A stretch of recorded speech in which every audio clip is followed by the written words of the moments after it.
విజయవాడలో పలువురు జనసేన పార్టీలో చేరారు. విజయవాడ సెంట్రల్ నియోజకవర్గంలోని 25వ డివిజన్లో ప్రముఖ న్యాయవాది కొంపల్లి అరుణ్ కుమార్తో పాటు ఆయన సన్నిహితులు జనసేనలో చేరారు. జనసేన పార్టీ జిల్లా అధ్యక్షుడు సామినేని ఉదయభాను వీరికి పార్టీ కండువా కప్పి జనసేనలోకి ఆహ్వానించారు. జనసేన పార్టీ బలోపేతమే తన లక్ష్యమని సామినేని ఉదయభాను తెలిపారు.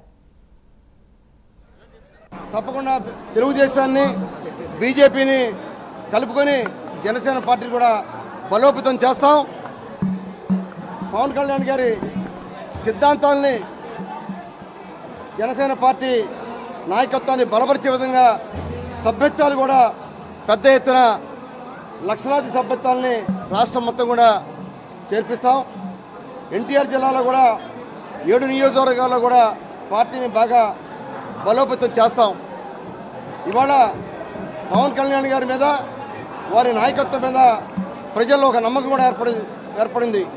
కాబట్టి ఇవాళ తప్పకుండా రాబోయే రోజుల్లో మరి ఏదైతే వైఎస్ఆర్ పార్టీ గతంలో ప్రజానీకానికి ఏమాత్రం కూడా ఎటువంటి అభివృద్ధి కార్యక్రమాలు కూడా చేయలేకపోయింది. కేవలం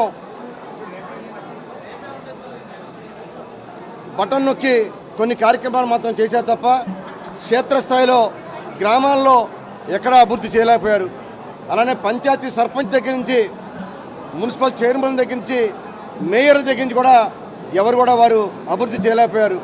కాబట్టి ఈరోజు అలా కాదు, పవన్ కళ్యాణ్ గారు ఒక పంచాయతీరాజ్ మంత్రిగా ఉంటూ పంచాయతీ సర్పంచులకి జవసత్వాలు కలిగించారు. గతంలో వైఎస్ఆర్ టైంలో సర్పంచులు పూర్తిగా నిర్వీర్యం అయిపోయారు.